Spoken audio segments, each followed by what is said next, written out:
25,753 জন এই যে চাকরিজীবী হাইকোর্টের নির্দেশে, কলকাতা হাইকোর্টের নির্দেশে যাদের এই গোটা নিয়োগ প্রক্রিয়ায় বাতিল হয়ে গিয়েছিল, যোগ্য অযোগ্য আলাদা করা যাচ্ছিল না, এবার সেদিকেই নজর থাকবে, কারণ সুপ্রিম রায়দান রয়েছে আজ।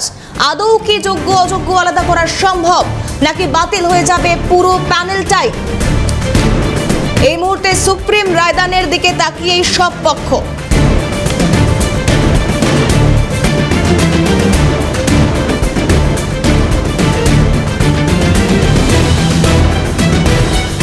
সিলেকশন এবং কলকাতা হাইকোর্টের যে রায়, সেই রায়ে বলতে পারেন যে বল চাকরি বাতিল হলো, এতে কি আবার নতুন করে পরীক্ষায় বসতে হবে?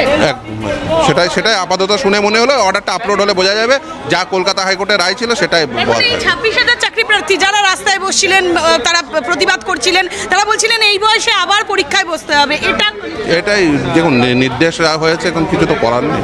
নির্দেশ যেটা হয়েছে সেটা বাতিল করার পরে আবার নতুন করে নিয়োগ প্রক্রিয়া হবে, সেখানে পার্টিসিপেট করতে হবে, এজ কন্ডোনেশন হবে, সোমা দাসের চাকরিটি শুধুমাত্র বহাল থাকবে। তার মানে ডাল আর কাকড় আলাদা করা গেল না? সেটা তো প্রথম থেকেই বলেছিলাম যে এদের তো কোনো ইনিশিয়েটিভ ছিল না।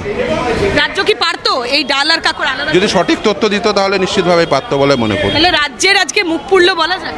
রাজ্য যে দুর্নীতি করেছে সেটা প্রমাণিত।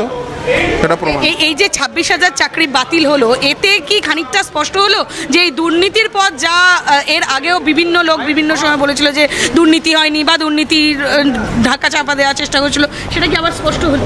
অবভিয়াসলি দুর্নীতি হয়েছে, সেটা তো পরিষ্কার হয়ে গেল আজকে, অন্ততপক্ষে সেটাই তো পরিষ্কার হয়ে গেল।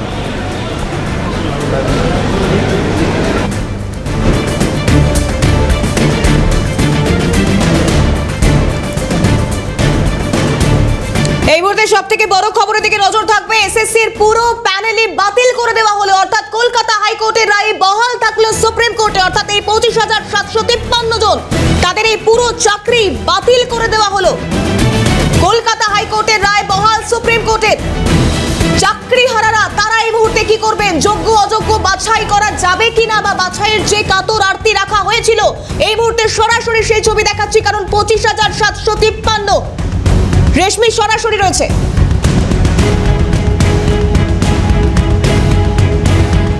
ইন্টারভিউ দিয়েছি, পেয়েছি। ইন্টারভিউতে 10-এ 5.3 দুর্নীতি করে 5.3 কেউ 10-এ পায়।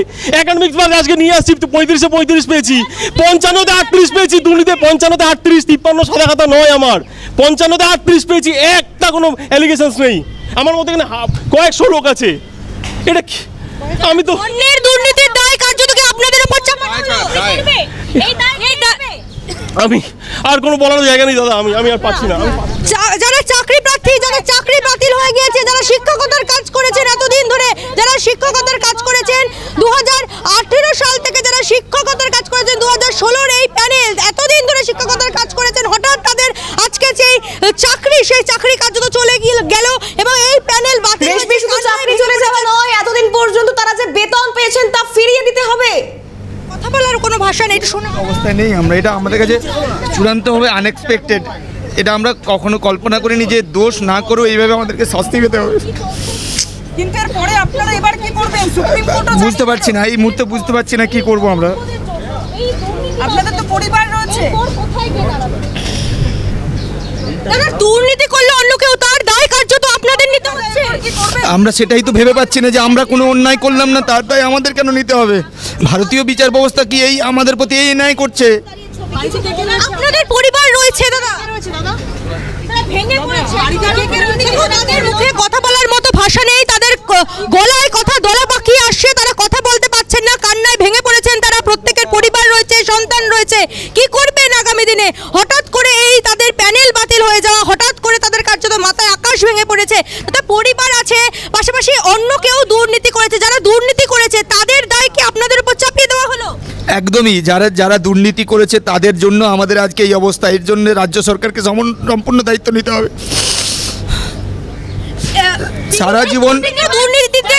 সারা জীবন সৎভাবে পড়াশুনো করলাম, সৎভাবে পরীক্ষা দিলাম, সৎভাবে চাকরি করছিলাম।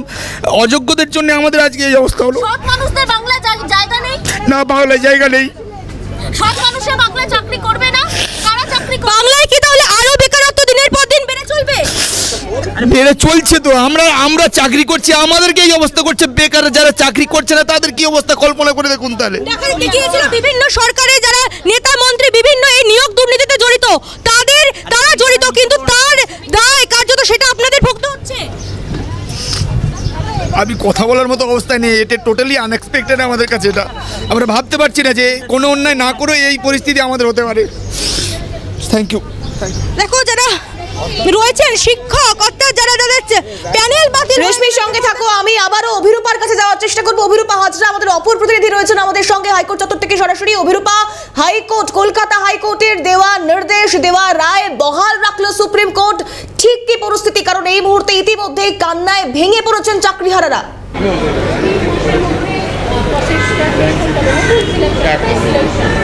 দেখো, চাকুরিহারাদের জন্য বলা হচ্ছে যে চাকরি যারা করবেন তারা কিন্তু চাকরির ডিপার্টমেন্টাল চাকরি তারা এই মুহূর্তে অংশগ্রহণ করতে পারবেন। 3 মাসের মধ্যে তারা এই সিলেকশন প্রক্রিয়ায় অংশগ্রহণ করতে পারবেন। এই সিলেকশন প্রক্রিয়ার যে রেজাল্ট বেরোবে সেই রেজাল্টের উপর নির্ভর করছে তাদের ভবিষ্যৎ।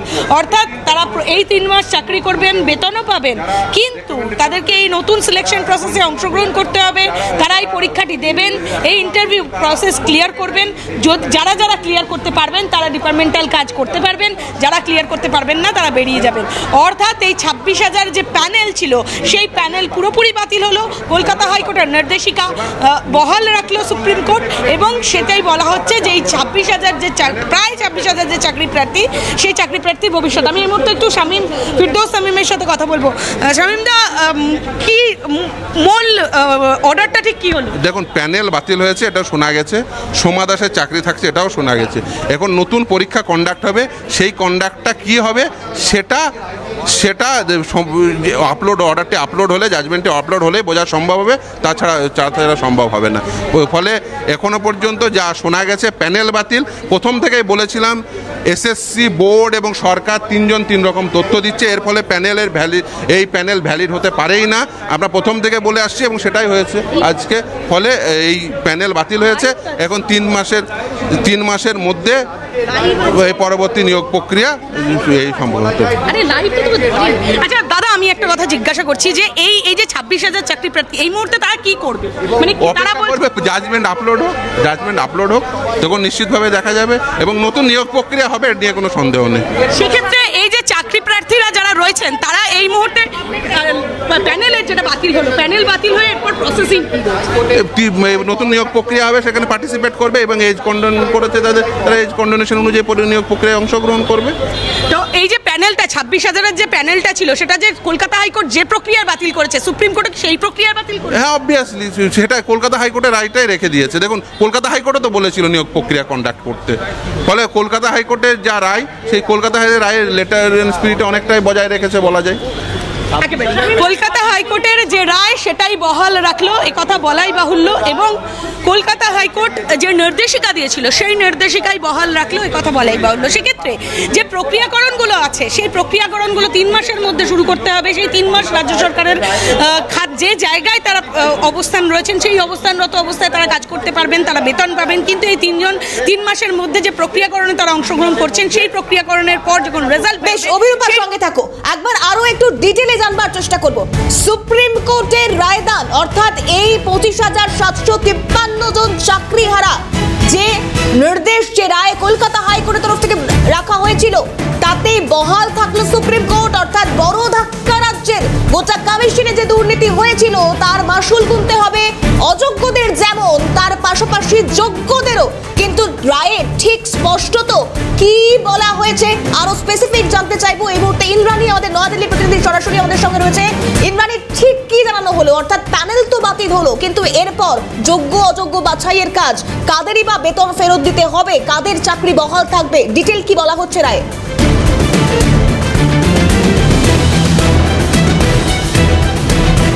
একদমই দেখো, কলকাতা হাইকোর্টের রায় বহাল রাখলো সুপ্রিম কোর্ট। তারা পরিষ্কার আজকে প্রধান বিচারপতি সঞ্জীব খান্না এবং সঞ্জয় কুমারের বেঞ্চ যেটা বলেছে যে কলকাতা হাইকোর্টের রায় হস্তক্ষেপ করার কোনো কারণ দেখতে পাচ্ছেন না তারা। এখানে যে ব্যাপক দুর্নীতি হয়েছে এটা অত্যন্ত স্পষ্ট। তবে যোগ্য অযোগ্যদের ক্ষেত্রে তারা বলেছেন যে যোগ্য ক্যান্ডিডেট যারা রয়েছে তাদেরকে, অর্থাৎ যাদের ওএমআর শিট পাওয়া গিয়েছে এরকম ক্যান্ডিডেটদের কিন্তু মাইনা ফেরত দিতে হবে না, কিন্তু অযোগ্য যে ক্যান্ডিডেটরা, অর্থাৎ যে নাম্বারটা দিয়েছিল সিবিআই এর তালিকায়, যারা অযোগ্য ছিল, যারা সাদা খাতা জমা দিয়েছিল বা র্যাঙ্ক জাম্প করেছিল, যেই তালিকা সিবিআই দিয়েছিল, তাদের ক্ষেত্রে কি সিদ্ধান্ত নিচ্ছে সুপ্রিম কোর্ট সেটা কিন্তু এখনো স্পষ্ট নয়। রায় সামনে এলে আমরা বুঝতে পারবো।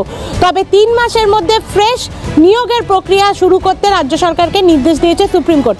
অর্থাৎ এটা পরিষ্কার যে সুপ্রিম কোর্ট প্রথম দিন থেকে যেটা বলে আসছিলেন যে কারা যোগ্য কারা অযোগ্য এটা বিচার করা কিন্তু অত্যন্ত কঠিন, কারণ ওএমআর শিট তার কোনো হদিশ নেই, সেটার মিরার ইমেজ পাওয়া গিয়েছে। সেই মিরার ইমেজেও কোনো কিছু করা হয়েছিল নাকি, তা সেটাকেও ট্যাম্পারিং করা হয়েছিল নাকি, সেই বিষয় নিয়েও কিন্তু অনেক প্রশ্ন উঠছে। সুতরাং কারা যোগ্য কারা অযোগ্য সেই বিষয়টা কিন্তু এই মুহূর্তে সামনে নিয়ে আসা বা প্রমাণ করা অসম্ভব। এবং আজকে যখন রায় দান হলো আমরা স্পষ্টতই দেখলাম যে যোগ্য অযোগ্য বিচার করা যায়নি। এবং 3 মাসের মধ্যে যে ফ্রেশ নিয়োগের কথা বলা হচ্ছে তাতে এই চাকরিহারারা তারা সকলেই অংশ নিতে পারবেন।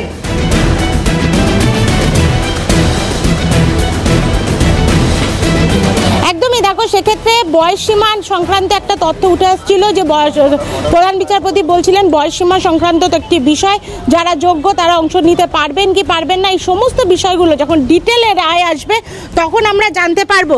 এই মুহূর্তে দেখো এখানে বিভিন্ন আইনজীবীরা আসছেন, আমরা তাদের সাথে কথা বলার চেষ্টা করব। যোগ্য এবং অযোগ্যদের বিষয়টা, যোগ্যদের জন্য কিছু নিয়ম বের হয়েছেন, বয়সে ছাড় পাবেন, এই বিষয়টা থেকে কি বলেন? সেটা রিল্যাক্সেশন ওদেরকে দেওয়া হচ্ছে। সেই রিল্যাক্সেশনটা কি প্যারামিটার্স হবে আর কতদিনের হবে সেটা আমরা সুপ্রিম কোর্ট জাজমেন্ট আসার পরই এক্স্যাক্টলি জানতে পারবো যে কতদিনের রিল্যাক্সেশন হচ্ছে। কিন্তু কারণ এই আইনি লড়াইয়ের দীর্ঘ প্রক্রিয়াতে যারা ক্যান্ডিডেট ছিলেন ওরা অনেকেই ওভারেজ হয়ে গেছেন।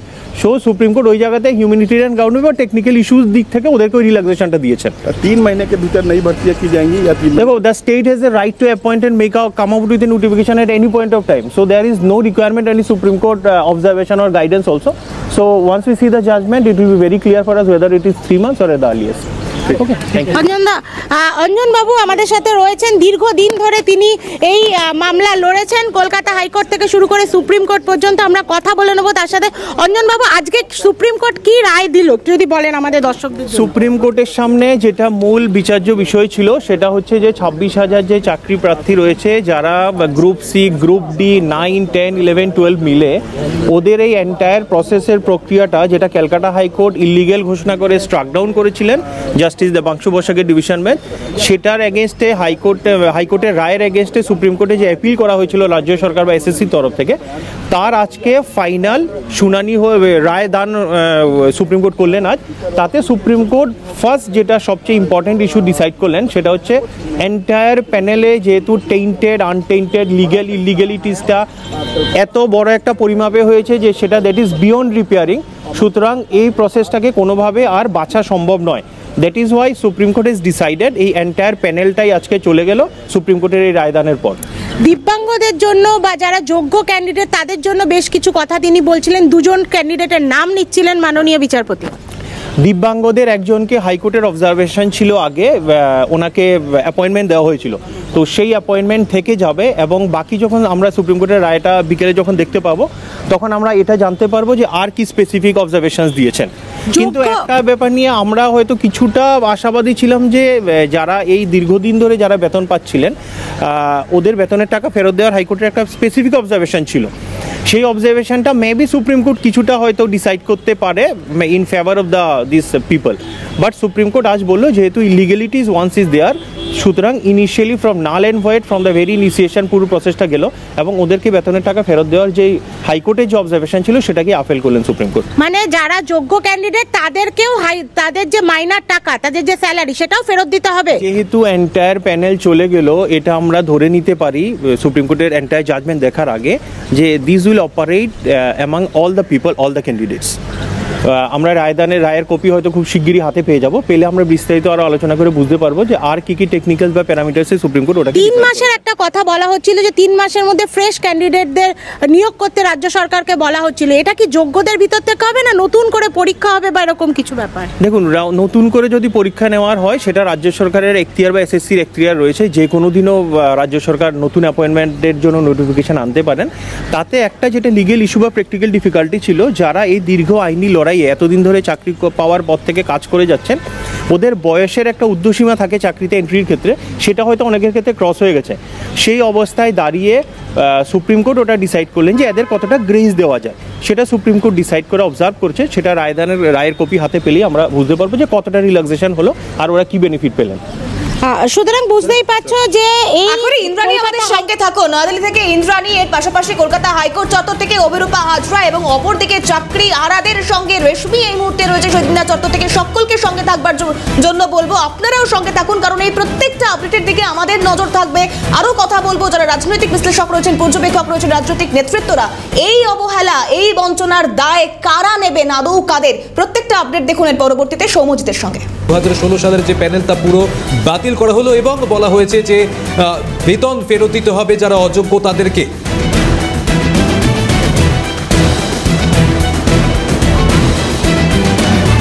কলকাতা হাইকোর্টে যে মামলা হয়েছিল বিচারপতি দেবাংশু বসাক এবং বিচারপতি সাব্বার রশিদের ডিভিশন বেঞ্চ এটা ক্লিয়ার করে দিয়েছিল যে কারা চিহ্নিত দুর্নীতি করে চাকরি পেয়েছে এবং কারা এই যে সিলেকশন প্রসেসের যে ভাগটা করে দেওয়া হয়েছিল সেই ভাগ অনুযায়ী কিন্তু এইবার সেই রকম প্রসেসেই গেল সুপ্রিম কোর্ট। সুপ্রিম কোর্ট বলেছে যারা চিহ্নিতকরণ করা রয়েছে তাদেরকে বেতন ফেরত দিতে হবে, যারা চিহ্নিতকরণে নেই তারা বেতন আপাতত ফেরত দেবেন না, তারা চাকরি করবেন এবং নতুন সিলেকশন প্রসেসে প্রত্যেকেই অংশগ্রহণ করবেন। যারা পাশ করতে পারবেন তারা তাদের ডিপার্টমেন্টে আবারও ফিরে যেতে পারবেন, যারা পাশ করবেন না তারা ডিপার্টমেন্ট ছেড়ে দিতে হবে। এই ধরনের বেশ কিছু নিয়মাবলী রয়েছে।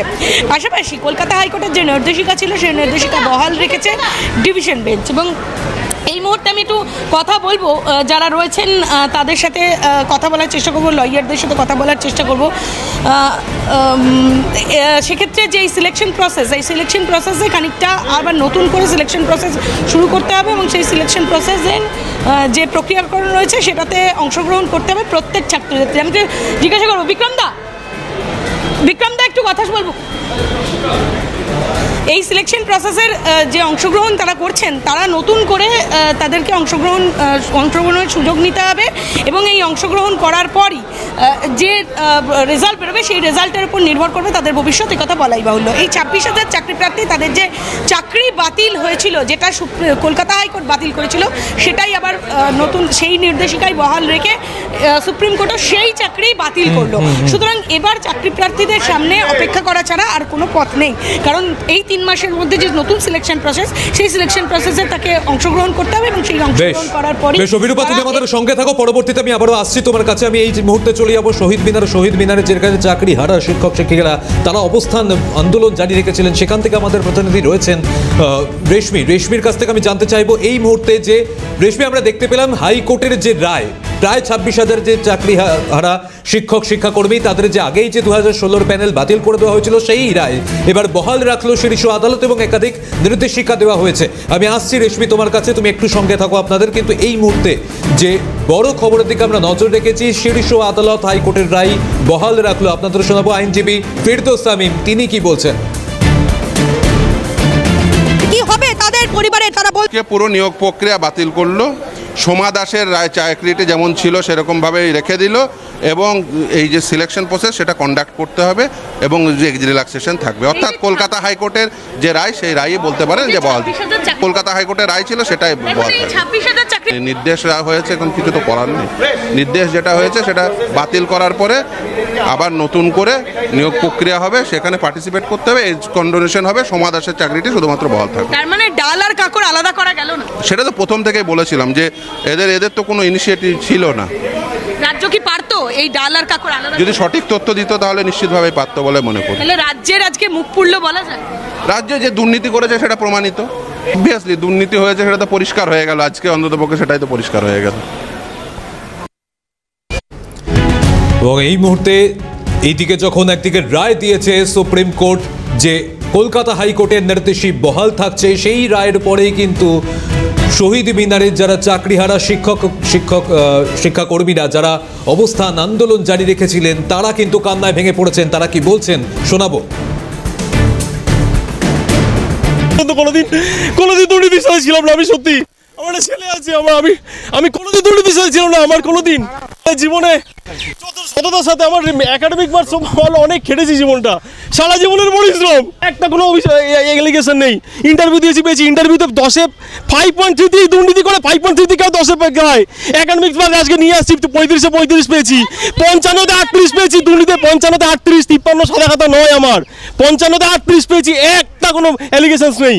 আমার মধ্যে এখানে কয়েকশো লোক আছে। আমাদের কাছে চূড়ান্তভাবে আনএক্সপেক্টেড, এটা আমরা কখনো কল্পনা করিনি যে দোষ না করেও এইভাবে আমাদেরকে শাস্তি পেতে হবে। বুঝতে পারছি না, এই মুহূর্তে বুঝতে পারছি না কি করব আমরা সেটাই তো ভেবে পাচ্ছি না যে আমরা কোনো অন্যায় করলাম না, তার দায় আমাদের কেন নিতে হবে? ভারতীয় বিচার ব্যবস্থা কি এই আমাদের প্রতি এই ন্যায় করছে? তুমি যারা দুর্নীতি করেছে তাদের জন্য আমাদের আজকে এই অবস্থা, এর জন্য রাজ্য সরকারকে সম্পূর্ণ দায়িত্ব নিতে হবে। সারা জীবন সৎভাবে পড়াশুনো করলাম, সৎভাবে পরীক্ষা দিলাম, সৎভাবে চাকরি করছিলাম, অযোগ্যদের জন্য আমাদের আজকে এই অবস্থা হলো। চলছে তো, আমরা চাকরি করছি, আমাদেরকে এই অবস্থা করছে। বেকার যারা চাকরি করছে না তাদের কি অবস্থা কল্পনা করে দেখুন। তাহলে কোনো অন্যায় না করে এই পরিস্থিতি আমাদের হতে পারে। কিছু বলার আছে আর তার থেকে আমাদের ফাঁসি দিয়ে দিক, যে আমরা সবাই চুরি করে চাকরি পেয়েছি, যখন ফাঁসিটাই দিয়ে দিক। এইভাবে কুড়ে কুড়ে মারার তো কোনো মানে হয় না। সুযোগ 2016 সালের পর আর কি হয়েছে বলুন? আমি নিজে একজন NET qualified, GATE qualified and PhD in physics. কি দোষ আমাদের? কি দোষ বলুন? আমাদের কি দোষ? এই রাজ্যে এখানে পিএইচডি করে, নেট কোয়ালিফাই করে, গেট কোয়ালিফাই করে, একটা পাস গ্র্যাজুয়েট স্কেলে চাকরি করে আমাদের দামটা কোথায়? এখানে শিক্ষার দামটা কোথায়? আজকে আমি কাউকে আর বলতে পারবো যে পড়াশোনা করাও? আমাদের সবার যখন দোষ, টিচারদের যখন দোষ, আমাদের সবাইকে গণফাঁসিতে ঝুলিয়ে দিক, সেটাই ভালো হবে। আমি চলে যাব এই মুহূর্তে শহীদ মিনারের, সেখান থেকে রয়েছেন আমাদের প্রতিনিধি রেশমি। তোমার কাছে জানতে চাইবো যে এই যে হাইকোর্টের রায় বহাল রাখলো শীর্ষ আদালত, এবং বলা হচ্ছে যে প্যানেল বাতিল করার যেমন নির্দেশিকা পুরোটাই দেওয়া হয়েছে, এবং পাশাপাশি বলা হচ্ছে যে 3 মাসের মধ্যে আবারও ফ্রেশ নিয়োগ করা হবে চাকরি হারারা এই শিক্ষাকর্মী। তারা কি বলছেন একটু যদি তাদের সঙ্গে কথা বলা সম্ভব হয়।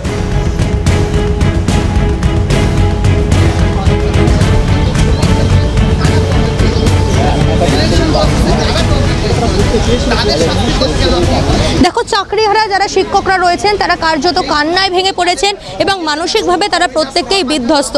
কারণ হঠাৎ করে তাদের এই চাকরি চলে যাওয়া, হাইকোর্টের রায় কার্যত বহাল রাখলো সুপ্রিম কোর্ট, এবং যারা রয়েছেন তারা কার্যত কথা বলতে পারছেন না। তারা যথেষ্ট তারা মানসিকভাবে বিধ্বস্ত। তাও একটু কথা বলার চেষ্টা করব। দুর্নীতি করলো অন্য কেউ, কার্যত তার ফল ভুগতে হচ্ছে আপনাদের।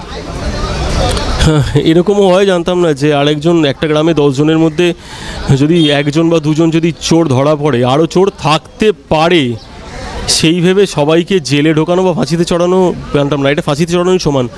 আজকে যে রায়টা দিল তারা ভাবলো না যে তার ফ্যামিলিগুলোর কী হবে, যাদের বিরুদ্ধে অ্যালিগেশনস নেই, তার সম্মান, তার ফ্যামিলি, তার উপার্জন, সে কোথায় যাবে সেটা তো জানি না। মানে আমি বলতে পারছি না। আমি সেগ্রিগেশন, এই বাছাই পর্বটা কি সরকার কোনোভাবে সঠিকভাবে করেনি? আপনাদেরও এর আগে অভিযোগ বাছাই পর্ব নিয়ে আমাদের সরকারের কাছে বারবার আবেদন ছিল, আন্দোলন ছিল যে কেন করছে, জেলে যেতে হয়েছে, পুলিশে থানায় তুলেছে, যে 5300 দিনের একটা লিস্ট জমা দিল লাস্ট অবধি। এরপরে এরকম হয় আমি জানতাম না।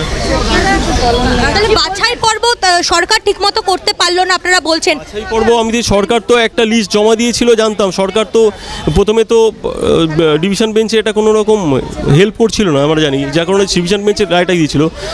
সুপ্রিম কোর্টে তো জমা দিল, তারপর তো বাছাই, আমি যদি জানি সুপ্রিম কোর্টই বাছাইটা করে দেবে, সুপ্রিম কোর্টই বিষয়টা সেগ্রিগেশনের প্রসিডিওরটা বলবে। এখন দায় কি বলবো দিদি, আমি নিজে কি করবো আমি জানি না, আমি কাকে দায় দেবো এখন? সবটা তো আমার পৃথিবীটাই শেষ করে দিল। এখন আমি কোথায় যাব? বাংলায় কি তাহলে সৎ যারা চাকরিজীবী, চাকরি প্রার্থী, তাদের এই বাংলায় কি চাকরি করার জায়গা নেই? না, মানে আমি এটাই বুঝতে পারলাম যে আজকে 9 বছর আগে চাকরি দিয়ে, পরীক্ষা দিয়ে, আমার অ্যাকচুয়ালি 9-10-এর আমি টিচার্স, আমার 11-12-এর ওয়েট লিস্টে ছিলাম। আমি 11-12 ওয়েট লিস্টে আছি, 9-10-এরও টিচার। তো তারপরেও যে এরকম, মানে আমি কি অপরাধটা করলাম আমি কথা গুলিয়ে যাচ্ছি, আমি বলতে পারছি না যে আমি কি অপরাধটা করলাম, আমি বুঝতে পারছি না আমি কি করলাম। তাদের অপরাধ অপরাধ কি, তারা স্বচ্ছভাবে চাকরি পেয়েছেন। বলছেন এই চাকরিহারা শিক্ষকরা, কিন্তু এই যে চাকরি চলে যাওয়া এক লহমায় তাদের চাকরি চলে যাওয়া, যারা চাকরিহারারা তারা বলছে তাদের অপরাধ কি, তারা স্বচ্ছভাবে পরীক্ষা দিয়েছেন, চাকরিও পেয়েছিলেন, কিন্তু এখন এই যে শীর্ষ আদালত হাইকোর্টের রায়, কলকাতা হাইকোর্টের রায় বহাল রাখলো, তাদের এবার যে চাকরি চলে গেল, পরবর্তীতে তাদের কি হবে সেই প্রশ্নই তুলছেন। আপাতত ধন্যবাদ রেশমি তোমাকে, আমাদের সঙ্গে ছিলেন শহীদ মিনার থেকে প্রতিনিধি রেশমি, এবং অপরদিকে কলকাতা হাইকোর্ট থেকে ছিলেন আমাদের প্রতিনিধি অভিরূপা হাজরা। অভিরূপা, তোমাকেও আপাতত ধন্যবাদ। কিন্তু এই মুহূর্তে যে বড় খবরের দিকে আমরা নজর রেখেছি যে 2016 এসএসসির যে পুরো প্যানেল তা বাতিল করার নির্দেশ যে কলকাতা হাইকোর্ট আগেই দিয়েছিল, সেই রায় বহাল রাখা হয়েছে। কথা বলবো নয়াদিল্লি থেকে রয়েছেন আমাদের প্রতিনিধি ইন্দ্রাণী। শীর্ষ আদালত আমরা দেখতে পেলাম কলকাতা হাইকোর্টের রায় বহাল রাখলো, কিন্তু এখন প্রশ্ন হয়ে যাচ্ছে এই যে 26,000 চাকরি যারা শিক্ষাকর্মী যারা ছিলেন তাদের এখন ভবিষ্যৎ অনিশ্চয়তার মধ্যে পড়ে গেল, তারা এখন কান্নায় ভেঙে পড়েছেন, কি করবেন তারা বুঝে উঠতে পারছে না।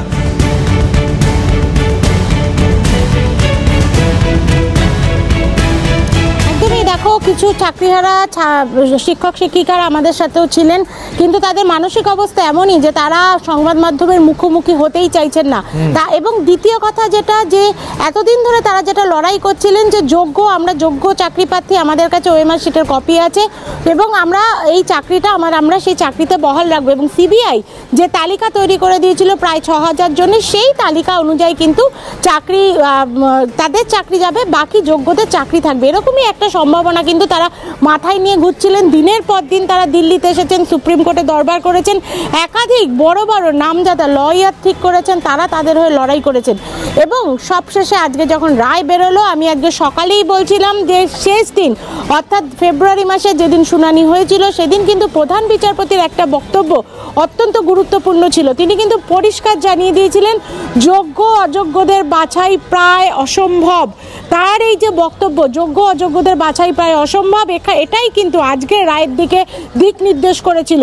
এবং এর আগে যেদিন থেকে মামলাটা শুরু হয়েছিল সেদিন থেকেই প্রধান বিচারপতি সঞ্জীব খান্না বারে বারে বলেছিলেন যে এই মামলা কোনো ফৌজদারি মামলা নয়, এই মামলা শুধু আমরা শুনবো কারা যোগ্য কারা অযোগ্য সেটা জানার জন্য, অর্থাৎ আদৌ কি যোগ্য অযোগ্য বাছাই সম্ভব। এবং একের পর এক যত সময় এগিয়েছে, ডাটা স্ক্যানটেক থেকে শুরু করে বিভিন্ন অর্গানাইজেশন সামনে এসেছে, বিভিন্ন দুর্নীতির একের পর এক পর্দাফাশ হয়েছে, এবং অবশেষে আজকে কলকাতা হাইকোর্টের রায় বহাল রাখলো সুপ্রিম কোর্ট। এবং এর আগেও আমি তো একাধিকবার আমাদের চ্যানেলে লাইভের সময় বলেছি যে বড় বড় আইনজীবীরা যারা দীর্ঘদিন ধরে সুপ্রিম কোর্টে আইনের সাথে যুক্ত, তারা কিন্তু একটা কথা বলছেন যে সুপ্রিম কোর্টে বা কোনো আদালতে যদি এটা প্রমাণ হয় যে কোনো ক্ষেত্রে দুর্নীতি হয়েছে, সেটার জন্য অত্যন্ত কড়া পদক্ষেপ নেয় আদালত। এবং আজকেও আমরা সেটাই দেখলাম, যে রায় কলকাতা হাইকোর্টের ডিভিশন বেঞ্চ দিয়েছিল, অর্থাৎ 2016 সালের যে প্যানেল 25,753 জন শিক্ষক অশিক্ষক কর্মচারীর চাকরি খারিজ করে দিয়েছিল, তারা পুরো প্যানেল বাতিল করে দিয়েছিল, তাই কিন্তু আজকে বহাল রাখলো দেশের সুপ্রিম কোর্ট। তবে এক্ষেত্রে বেশ কয়েকটি বিষয় নিয়ে কিন্তু এখন একটু ধোঁয়াশা আছে, অর্থাৎ টাকা ফেরত দিতে হবে কাদের। সুপ্রিম কোর্ট একটা কথা বলেছেন যে টাকা ফেরত দেওয়ার, কিন্তু যারা যোগ্য তাদের টাকা ফেরত দিতে হবে না এবং অযোগ্যদের টাকা ফেরত দিতে হবে, এরকম একটি কিন্তু ধোঁয়াশা ইতিমধ্যেই তৈরি হয়ে আছে। এই বিষয়টা যতক্ষণ না রায় আসছে ততক্ষণ বোঝা যাবে না। এই মুহূর্তে আমার সাথে একজন আইনজীবী রয়েছেন যিনি এই মামলা প্রথম থেকে লড়েছেন। স্যার, আপনার নাম क्या है? আদিল আহমেদ। স্যার, আজ जो ये आया है, আজকে যেটা এসছে যে রায় এলো, এখানে যোগ্য অযোগ্য ক্যান্ডিডেটদের তো বাছাই সম্ভব হয়নি, তাহলে যে টাকা ফেরত দেওয়ার বিষয়টা উঠে আসছিল সেটা নিয়ে মাননীয় সুপ্রিম কোর্ট কি বলল? দেখুন, অরিজিনালি যখন স্টেটা দেওয়া হয়েছিল তখন স্পেসিফিক অর্ডার ছিল যে যদি টেন্টেড কেউ বেরোয়, যদি কেউ ডিফেক্টিভ ক্যান্ডিডেট বেরোয়, তাহলে ওদের অ্যামাউন্ট যেটা আছে, স্যালারিজ আছে, সেগুলো ফরফিট করতে হবে, সেগুলো রিফান্ড করে নিতে হবে। আজকে যেটা অর্ডারটা পাস করা হয়েছে, ফাইনাল অর্ডার, সেতে সমস্ত এন্টায়ার 25,000 26,000 যতগুলো টিচার্স আছে সবার সিলেকশন প্রসেসটাকে ক্যান্সেল করা হয়েছে। তো সেই নিয়ে স্পেসিফিকলি কোনো অ্যামাউন্ট, কার অ্যামাউন্ট, কোন গ্রুপের অ্যামাউন্ট, কত রিফান্ড হবে, কত ফরফিট করা হবে, এগুলো কোনো ডিটেলস এখন অবধি ওপেন কোর্টে আসেনি। অর্ডার যখন বেরোবে, পাবলিশ করা হবে, তখন এগুলো বোঝা যাবে। তো এই যে 25,753 জন বা প্রায় 26,000 এদের চাকরি খারিজ হয়ে গেল আজকে, এটা তো রায় একদম পরিষ্কার। হ্যাঁ, entire selection process is cancelled out. তো যে সিলেকশন প্রসেসেই ওরা অ্যাপয়েন্ট করা হয়েছিল সেই এন্টায়ার প্রসেসটাকেই ক্যান্সেল অর্থাৎ একেবারে এটা স্পষ্ট যে কলকাতা হাইকোর্ট যে রায় দিয়েছিল সেই রায়টাকেই কিন্তু বহাল রাখলো সুপ্রিম কোর্ট। জানানো হয়েছে যে 26,000 যে শিক্ষাকর্মী যারা ছিলেন, যে পুরো প্যানেল 2016 যে পুরো প্যানেল, তা কিন্তু পুরো প্যানেলই বাতিল করা হয়েছে। আপাতত ধন্যবাদ ইন্দ্রাণী তোমাকে।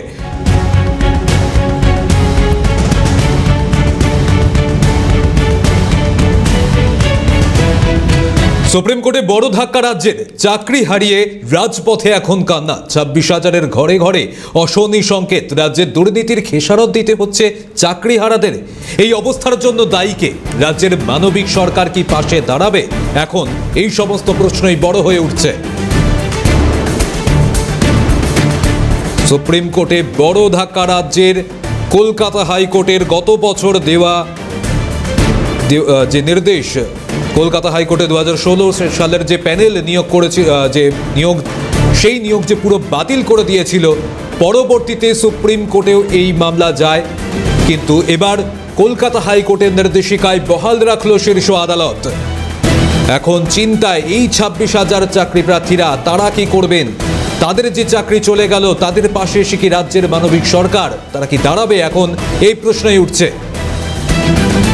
রাজ্যের দুর্নীতির খেসারত দিতে হচ্ছে চাকরি হারাদের। সুপ্রিম কোর্টে এখন বড় ধাক্কা খেল রাজ্য। এই অবস্থার জন্য দায়ীকে প্রশ্ন উঠছে, সেটাও আমরা কথা বলবো। নিউজ রুম থেকে সরাসরি রয়েছেন আমাদের প্রতিনিধি তিথি রয়েছেন। তিথির কাছে আমি চলে যাব। তিথি, এই মুহূর্তে আমরা যেটা দেখতে পেলাম যে কলকাতা হাইকোর্টের যে রায়, 2016 যে পুরো প্যানেল, সেই প্যানেল বাতিলের যে নির্দেশিকা আগেই দিয়েছিল কলকাতা হাইকোর্ট, সেই রায় বহাল রাখলো শীর্ষ আদালত। এখন প্রশ্ন উঠছে, তাহলে দায় কে নেবে? এই যে চাকরিহারা যারা প্রার্থীরা যারা রয়েছেন, যারা শিক্ষাকর্মী যারা রয়েছেন, তাদের তো চাকরি আগেই চলে গিয়েছিল।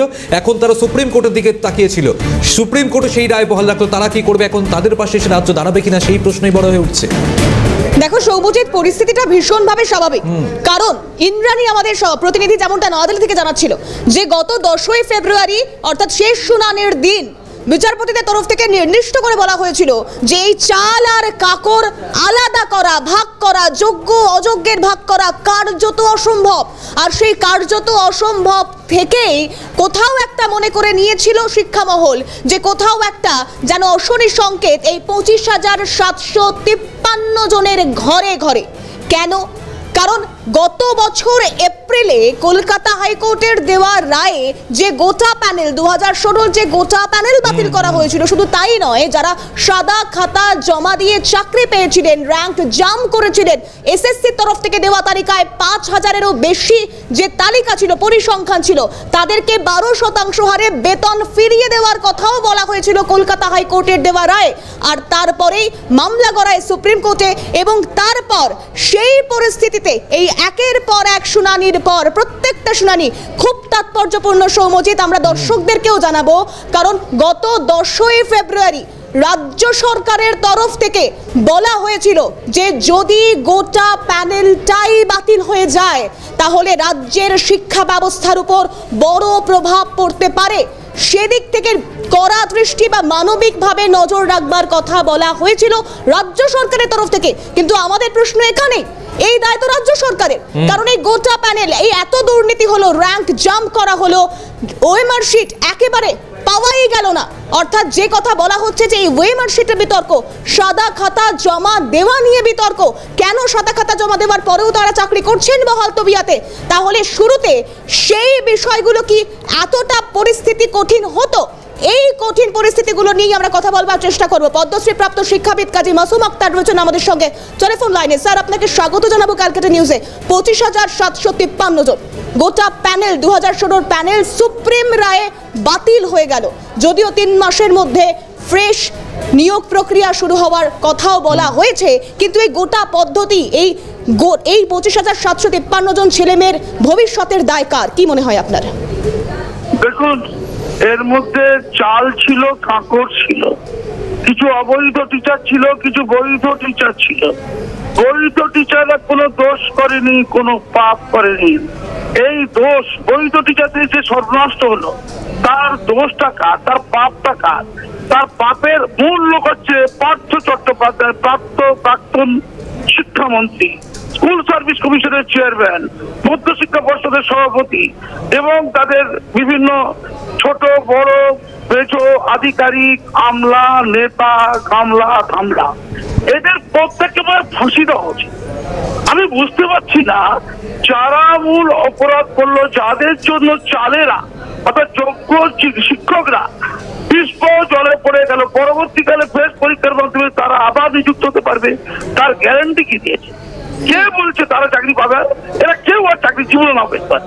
এই যে চাকরি করতে করতে চাকরি হারিয়ে যাওয়া, বৈধ টিচার, হ্যাঁ আবার বলছি, হাজার হাজার বৈধ শিক্ষক শিক্ষিকা, তারা যে তাদের মৃত্যু, একটা লোকের চাকরি চলে যাওয়া, করতে করতে চাকরি চলে যাওয়া তার মৃত্যু সমতুল্য। এতগুলো মানুষের প্রাণহানি বলতে পারেন, জীবনহানি বলতে পারেন, ভবিষ্যৎহানি বলতে পারেন।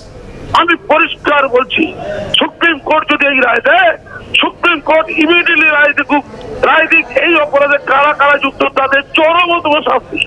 শুধু কয়েকদিনের জেল নয়, জামিনযোগ্য ধারায় জেল দিয়ে আবার ছাড়িয়ে আনা নয়, তাদের ফাঁসি চাই, তাদের শেষ দেখতে চাই। উদাহরণ তৈরি করতে হবে পশ্চিমবঙ্গে। এই ধরনের চিটিংবাজি করে শিক্ষক সমাজকে, ছাত্র সমাজকে, স্কুলকে ধ্বংসপ্রাপ্ত করছে যারা, তারা হচ্ছে বোঝা যাচ্ছে। অনেক অনেক ধন্যবাদ জানাবো আপনাকে এবং এখান থেকেই আমরা শোনানোর চেষ্টা করব কেন্দ্রীয় শিক্ষা প্রতিমন্ত্রী সুকান্ত মজুমদার এই গোটা বিষয় নিয়ে। যখন 25,753 জনের ভাগ্য এই মুহূর্তে এক প্রকার অনিশ্চিত, এই 3 মাসের মধ্যে কাজ শেষ করবার কথা সুপ্রিম নির্দেশে থাকলেও পুরোপুরি নির্দেশনামা হাতে পাওয়ার পর জানা যাবে যে এই নিয়োগ প্রক্রিয়া কি করে সংগঠিত হবে। কি বলছেন সুকান্ত মজুমদার, শুনুন।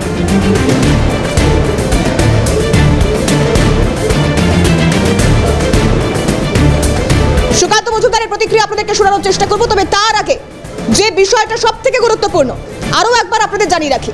সেক্ষেত্রে সুপ্রিম নির্দেশনামায় বলা হয়েছে সোমা দাস তার চাকরি বহাল থাকছে, মানবিক দিক থেকে সেই চাকরি বহাল রেখেছেন বিচারপতিরা। শুধু তাই নয়, তার পাশাপাশি যারা সরকারি অন্যান্য দপ্তরে কাজ করতেন বা যেসব শিক্ষক শিক্ষাকর্মী কর্মে পদোন্নতির জন্য 2016 প্যানেলে বসেছিলেন, তাদের পদোন্নতি চেয়েছিলেন, অর্থাৎ আগের দপ্তরে তারা ফিরে যেতে পারবেন, এমন কিছু উল্লেখ রয়েছে। পুরোপুরি নির্দেশনামা আসবার পর তা স্পষ্ট হবে। কিন্তু এই গোটা বিষয় নিয়ে কেন্দ্রীয় শিক্ষা প্রতিমন্ত্রী সুকান্ত মজুমদার কি বলছেন শুনুন। আজকে মহামান্য সুপ্রিম কোর্ট এই যে সিদ্ধান্ত, তাদের যে ভার্ডিক্ট এলো এবং প্রায় 26,000 মানে অ্যাকুরেটলি বলতে গেলে 25,753 জনের চাকরি চলে গেল, যারা 2016 সাল থেকে চাকরি করছিলেন, যাদের পরিবার আছে, বিয়ে দেওয়া হয়েছে। আজকে যোগ্য যারা পরীক্ষা দিয়ে চাকরি পেয়েছিলেন, যারা শিক্ষক হয়েছিলেন, তাদের চাকরি আজকে চলে গেল শুধুমাত্র মমতা বন্দ্যোপাধ্যায়ের পার্টির লোকেদেরকে, অর্থাৎ অযোগ্য যারা পয়সা দিয়ে চাকরি পেয়েছিল, তাদের চাকরিটা বাঁচানোর জন্য মমতা বন্দ্যোপাধ্যায় এই পুরো 26,000 লোকের চাকরি বলিদান দিয়ে দিলেন। এর জন্য দায়ী হচ্ছে মমতা বন্দ্যোপাধ্যায়। এই যে 26,000 পরিবার আজকে রাস্তায় বসে গেল, এর জন্য যদি কেউ দায়ী থাকে তা হচ্ছে সে হচ্ছে তৃণমূল কংগ্রেস এবং তৃণমূল কংগ্রেসের সর্বময় কর্ত্রী মমতা বন্দ্যোপাধ্যায় এবং তার চেলাচামুন্ডা, যারা লাখ লাখ টাকা নিয়ে এই চাকরিগুলো, কিছু চাকরি এর মধ্যে থেকে 26,000-এর মধ্যে থেকে যারা অযোগ্য তাদের চাকরিগুলো দিয়েছিলেন।